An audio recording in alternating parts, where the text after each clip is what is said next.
Olá pessoal, vamos então à nossa aula de cinética química, aula número 6.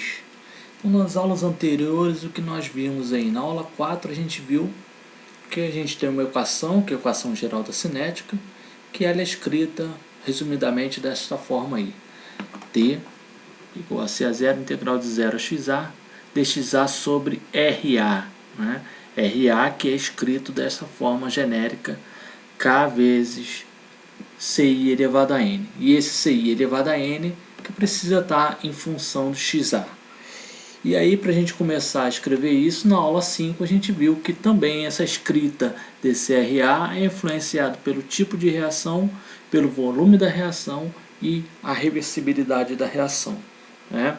Então, nessa aula de hoje a gente vai falar sobre os tipos de reação que podem aparecer na nossa frente, os tipos de reação homogênea, tá? Então são basicamente 4 tipos e que na verdade são 2, né? Aqui que eu estou dividindo ele didaticamente em 4. Na verdade são reações irreversíveis e reações reversíveis. E essas reações podem ser a volume constante e a volume não constante, tá? Então a gente vai começar hoje vendo como é que escreve a taxa da reação para essas reações irreversíveis a volume constante. E aí no final a gente vai chegar na equação cinética, que é aquela equação que descreve a cinética da reação, que é aquele gráfico conversão versus tempo para uma reação do tipo irreversível a volume constante. Então, a reação mais simples que a gente pode ter aí irreversível a volume constante é uma reação do tipo A dando C, tá? Então é essa a reação. Então, se a gente lembrar lá a forma genérica que a gente tem para escrever a taxa de reação, que é igual a K vezes a concentração dos reagentes elevado a um expoente N qualquer, a gente vai ver que para essa reação A dando C, a taxa da reação pode ser escrita como sendo K vezes Ca elevado a X, tá bom? E aí vem a nossa questão. Eu preciso colocar essa taxa nessa equação aqui para resolver essa equação, certo? Então essa é a nossa questão. Mas para resolver esta equação, tudo que está aqui dentro da integral, dentro do argumento da integral, tem que estar em função de XA, né? E foi isso que a gente já comentou.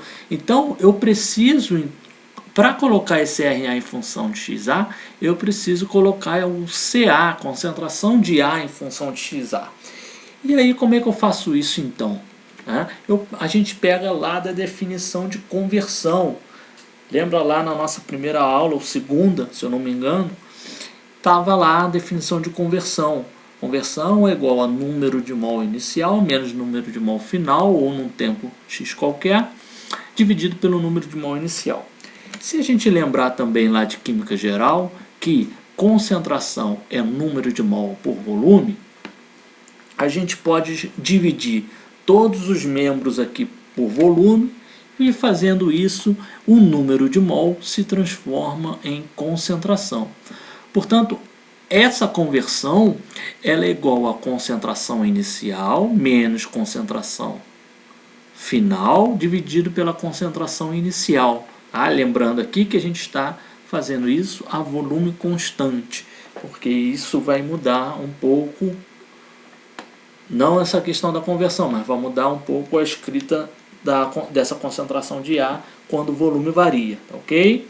Então, aplicando essa definição para o reagente A, que é o nosso reagente limitante, lembrando que a gente combinou já aqui que o A é o nosso reagente limitante, a gente tem que a conversão de A vai ser igual à concentração inicial de A menos a concentração de A num tempo qualquer, ou no final da reação, dividido pela concentração inicial de A. Se a gente isolar a concentração de A, a gente pode escrever o CA, não é isso que a gente está querendo fazer? O que a gente está querendo fazer? CA em função de XA. Então a gente tem que concentração de A é igual.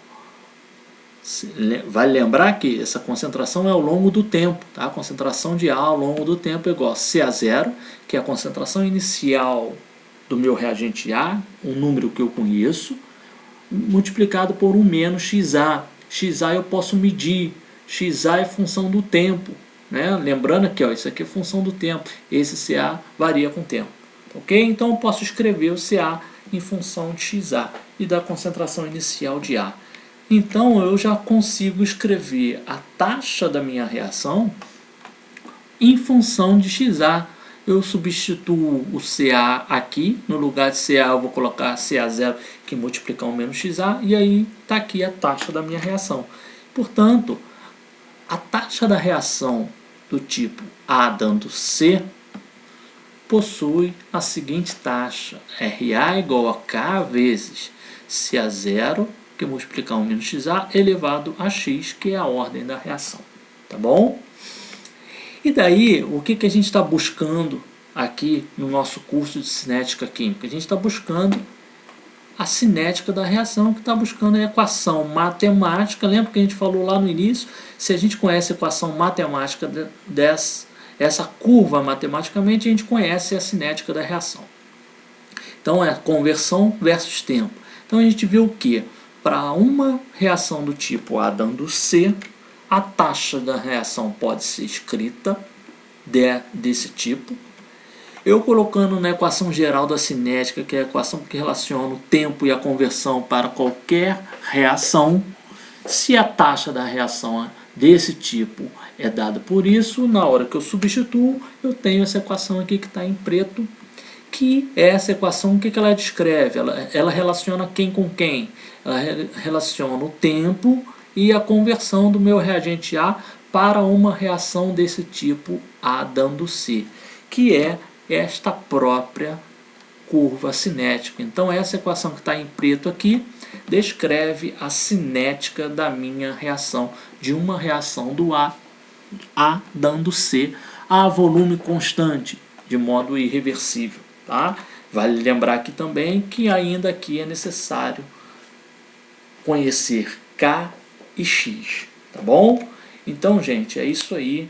Na próxima aula a gente vai ver uma outra reação irreversível a volume constante, tá ok? Um abraço, até a próxima.